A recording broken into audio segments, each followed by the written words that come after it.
नमस्कार। मैं हूं मनोज कुमार। आज मेरे साथ हैं दो प्रोफेशनल, विजय पवार और अनूप शर्मा जी।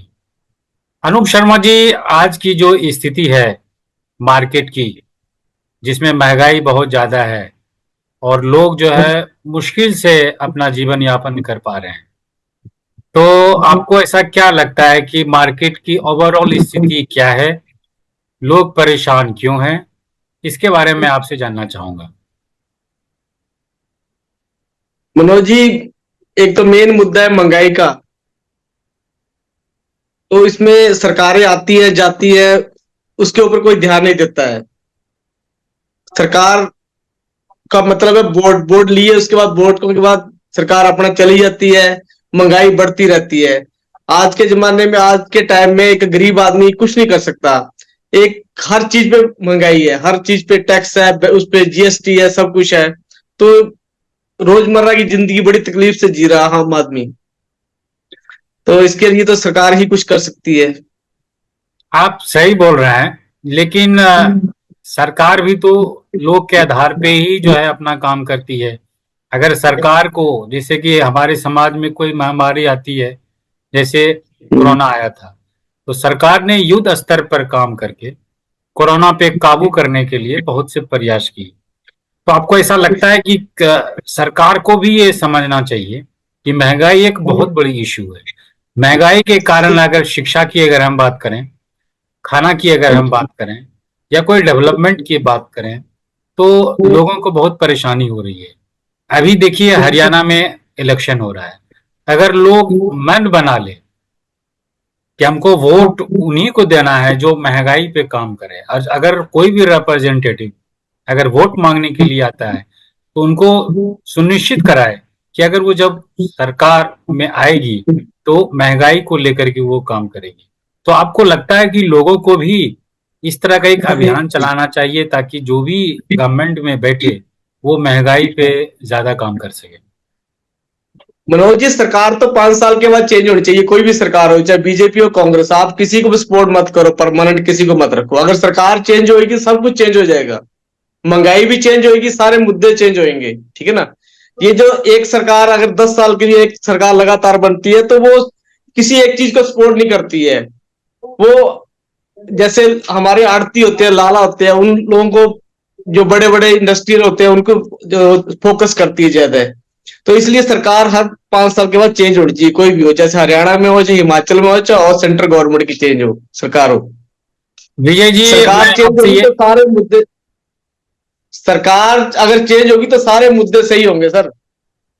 इसका मतलब ये है, आप ये बोलना चाह रहे हैं कि लोगों को अल्टरनेट गवर्नमेंट पे फोकस करना चाहिए। जिस तरह से अगर हिमाचल प्रदेश की अगर बात करें, तो प्रत्येक 5 साल में सरकार चेंज होती है, और जी। ऐसा भी देखा जाता है कि डेवलपमेंट का एक बहुत बड़ा एक अच्छा साधन माना जाता है। अगर साउथ इंडिया की अगर हम बात करें, चाहे आप तमिलनाडु की अगर बात करें, कर्नाटक की अगर बात करें, ये सब डेवलप स्टेट में आता है। और यहाँ पे ये देखा जाता है कि एवरी 5 ईयर्स में गवर्नमेंट चेंज होता है, और गवर्नमेंट जो भी आती है वो नए नए वादे करते हैं, नए नए स्कीम्स लाते हैं, इससे आम आदमी को फायदा होता है। विजय जी, मैं आपसे ये जानना चाहूंगा कि 5 साल पहले जो भी आईटी सेक्टर में जो महंगाई था, अगर कंप्यूटर ले लीजिए या कंप्यूटर रिलेटेड जो भी इक्विपमेंट्स हो, तो कितना अंतर आपको लग रहा है कि अगर 5 साल पहले कोई भी सामान कंप्यूटर रिलेटेड था, अगर उसका दाम 20,000 था या 25,000 था, अभी मार्केट के आधार पे वो कितना उसका वैल्यू है आपके आधार रेट तो सर बहुत बढ़ गए हैं आईटी सेक्टर में। और जो पार्ट्स हैं काफी कॉस्टली आ रहे हैं। तो लोगों में बहुत दिक्कत होती है। लोग कुछ भी रिपेयर कराते हैं, फिर उस कॉस्टली पड़ जाता है, लोगों को बहुत प्रॉब्लम होती है उसमें। पे? एक सरकार जो है कंप्यूटर लिटरेसी पे ज्यादा ध्यान दे रही है, तो आपको ऐसा लगता है कि आम आदमी भी लैपटॉप कंप्यूटर ले सके और यूज कर सके? आजकल एक ट्रेंड चला हुआ है कि ऑनलाइन एजुकेशन पे सरकार फोकस कर रही है। चाहे आप ऑनलाइन, आप वर्क फ्रॉम होम भी आजकल प्रचलित हो गया है। तो आपको ऐसा लगता है कि सरकार को इस पे स्पेशली ध्यान देना चाहिए कि कंप्यूटर हो, लैपटॉप हो, इंटरनेट हो, इस पे कम रेट रखे ताकि आम आदमी को फायदा हो सके? रेट तो सर कम हो नहीं रहे, बढ़ ही रहे हैं रेट तो। इसका और क्या आपको जिस लगता है हिसाब से कि आईटी सेक्टर। हाँ जी, बोलिए बोलिए। आपको ऐसा लगता है कि आम आदमी को एक प्रेशर ग्रुप के रूप में आगे आना चाहिए ताकि सरकार पे दबाव बना सके और प्रत्येक इलेक्शन में, और जो भी आम आदमी का जो जरूरत है उस पे सरकार ध्यान दे। हाँ जरूर सर, ध्यान होना चाहिए, आईटी सेक्टर में खास करके ध्यान होना चाहिए। ये आम आदमी के रीच के बाहर की बात है, आप ये मानना चाह रहे हैं, ये बोलना चाह रहे हैं? नहीं सर, अभी इतना भी नहीं है कि रीच के बाहर है। हर किसी के घर में आजकल आईटी इक्विपमेंट है ही है।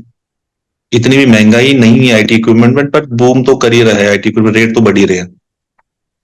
अच्छा, पर अगर लोगों की आईटी मजबूरियां हैं, आईटी लोगों में सेक्टर मजबूरियां है, लोगों को खरीदने। अभी के अगर हम बात करें तो बच्चे का एक ख्वाब होता है कि मैं इंजीनियरिंग करूं, बीटेक करूं। तो आपको ऐसा लग रहा है कि ये सेक्टर जो है, आईटी सेक्टर, ये बूम कर रहा है और इसमें जॉब का बहुत संभावना है? नहीं सर, आजकल जब से एआई सिस्टम आया है तब से जॉब में बहुत फर्क पड़ा है। जॉब डाउन ही गई है, अप नहीं गई। तो बहुत सारी जॉब मतलब। आने वाले समय में आर्टिफिशियल इंटेलिजेंस का एरा आने वाला है, आप ये बोलना चाह रहे हैं? Yes yes yes. आप ये बोलना चाह रहे हैं यूथ को कि अगर आप अपना करियर बनाना चाहते हैं तो कंप्यूटर रिलेटेड जो भी कोर्स हो वो कीजिए, उसके साथ साथ आर्टिफिशियल इंटेलिजेंस पे भी ध्यान दीजिए। यस अनूप जी, अब ये बताएं कि सरकार चेंज क्यों नहीं हो पाता है? लोग तो परेशान है ही, उसके बावजूद भी अगर आप सेंटर की अगर हम बात करें तो पिछले 10 साल से भारतीय जनता पार्टी की सरकार रही है और इस बार भी जो है भारतीय जनता पार्टी की सरकार केंद्र में है। तो अगर महंगाई है और बेरोजगारी है, यूथ परेशान है, किसान परेशान है, अगर क्राइम की अगर हम बात करें तो महिलाओं के खिलाफ क्राइम भी बढ़ रहा है, तो और वो खाना की अगर हम बात करें, महंगाई की अगर बात करें, तो ये वोट के रूप में परिणत क्यों नहीं हो पा रहा है? आपको ऐसा क्या लग रहा है? सर वो तो चेंज हो सकता है, पर अभी इलेक्शन से पहले जो हमारा अयोध्या का मामला था, रामलला आएंगे, राम जी को वहां पे विराजमान करा, तो हिंदू हिंदू की कितनी परसेंट आता है हमारे पास? 60% हिंदू वोट है। तो देश में अनपढ़ता ज्यादा है। लोग बोलते हैं कि भगवान आएंगे तो सब कुछ करेंगे। भगवान इस कल युग में भगवान थोड़ी आएंगे, ठीक है ना। उस वजह से भी वोट बैंक बनता है। कोई सरकार आती है, अपना एक वो दूसरा धर्म का मुद्दा ले लेती है, धर्म के मुद्दे से आड़ से उसकी सरकार बन जाती है। अब इस बार बीजेपी जो आई है, एक वो हिंदू धर्म के चक्कर में आ गई, दोबारा वापस आ गई है। हमें ये मतलब है कि बीजेपी क्यों आई। सरकार कोई भी आए, सरकार कोई भी जाए, काम होना चाहिए। अब देखो, देश में लड़कियों के साथ बलात्कार होते हैं, जो भी मुद्दा है, ये भी अब कलकत्ता का मुद्दा देख लो। डर नहीं है किसी को, डर होना चाहिए, सरकार का डर होना चाहिए। अगला सोचता है मेरे पास पैसा, मेरा सारा क्राइम खत्म हो जाएगा, तो इसलिए ये बढ़ते जा रहे हैं। एक हमारे देश में कोई भी केस है, उसको केस को चलते चलते इतने साल लग जाते हैं कि वो बंदा जेल में ही दम तोड़ देता है। सरकार क्या करेगी? उसमें केस लटकता रहता है। किसी को डर तो तभी होगा कि एट ए टाइम उसको 2-4 महीने के अंदर किसी ने क्राइम करा है तो 2 महीने के अंदर उसका फाइनल हो। जो भी रिपोर्ट है, सीबीआई ये वे दुनिया करके सब चलते रहते हैं, तो जो वो बंदा तो जेल में ही खत्म हो जाता है, उसके उसके ऊपर कोई होता ही नहीं। अगर सरकार अच्छी होगी तो 2 महीने के अंदर उसको सजा हो, फांसी की सजा हो, जो भी हो, तो डर होना चाहिए ना किसी चीज का। तो सरकार अच्छी होगी तभी होगा, तभी क्राइम बड़े कम होएगा।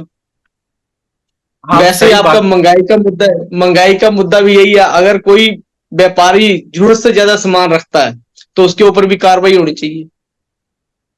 कार्रवाई होगी तभी होएगा ना, महंगाई भी तभी कम होगी। सरकार क्या करती है, अपना वोट बैंक लेके साइड में हो जाती है, उसका कोई ध्यान नहीं देता है, ये आपका ये चलता रहता है। मानना है कि अल्टीमेटली जो है लोगों पे ही डिपेंड करता है कि वो सरकार कैसा लाए और वो सरकार पे किस तरह अनपढ़ता से। सर, मेन तो है कि हमारे देश में अभी भी एजुकेशन नहीं है। एजुकेशन अभी भी हमारे देश में कुछ नहीं है। सरकारें जो भी बोले, सरकार, मोदी सरकार जो भी बोलती है कि बड़े बड़े डंके बजाती है, हमने ये करा वो करा, कुछ नहीं करा। ग्राउंड लेवल में कुछ नहीं हुआ है।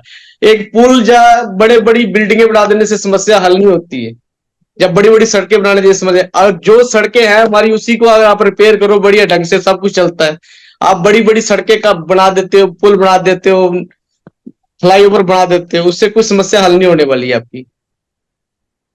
अच्छा, ठीक है ना अगर आपके मन में कोई क्वेश्चन है तो आप पूछ सकते हैं।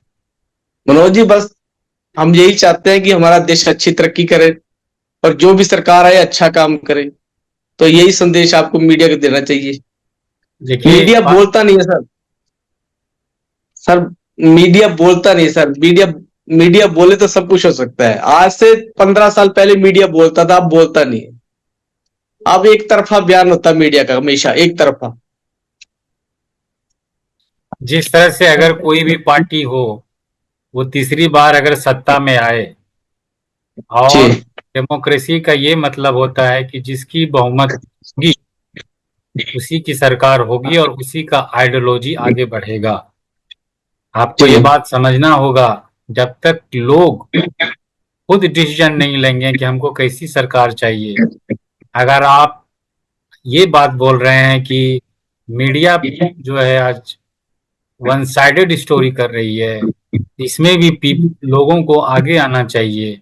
लोग जब तक सरकार पे प्रेशर नहीं लगाएगी कि आप क्यों ऐसा काम कर रहे हैं, आप मीडिया को बांध के क्यों रखना चाहते हैं, आज मीडिया वन साइडेड काम क्यों कर रही है, आप सब कुछ मीडिया पे ही छोड़ दीजिएगा। मीडिया एक ऐसी संस्था है जो प्राइवेट संस्था है। प्राइवेट संस्था में रेवेन्यू का बात आती है, जहां पे आप समझ सकते हैं। हालांकि मीडिया को चौथा स्तंभ माना जाता है, लेकिन कॉमर्शियलाइजेशन होने के कारण वो भी जो है मार्केट पे ही डिपेंड करता है कि मीडिया किस तरह से काम करेगी, सरकार पे भी डिपेंड करता है। तो अल्टीमेटली जो है मुद्दा जो है या इशू जो है लोगों के पास ही होता है। अगर आप सरकार चेंज कीजिएगा, सरकार जो आएगी वो मीडिया को फ्रीडम देगी, जो भी दिखा दिखाना चाहे। अगर वो चाहेगी कि हमको ऐसी मीडिया चाहे जो न्यूट्रल हो, सरकार का भी आलोचना कर सके, तो अगर अगर ऐसे ऐसे मीडिया संस्थाओं की अगर सरकार प्रमोट करेगी तो जरूर मीडिया जो है एक इंडिपेंडेंट मीडिया होगा। एक अवेयरनेस जरूर फैलाना चाहिए लोगों में कि आपके पास बहुत बड़ा ताकत है, वो वोट का ताकत है। डेमोक्रेसी में वोट का बखूबी आप यूज कीजिए और आगे बढ़िए। इससे जो है हमारे देश का उन्नति होगा और हम लोग अच्छा काम कर पाएंगे। Thank you. आप लोगों से धन्यवाद। वार्ता थैंक यू सर, करके थैंक यू, बहुत अच्छा थैंक यू। लगा, और मुझे ऐसा लगता है कि हमारे श्रोताओं को भी जो वार्ता हुई इससे कुछ लाभ मिलेगा। धन्यवाद।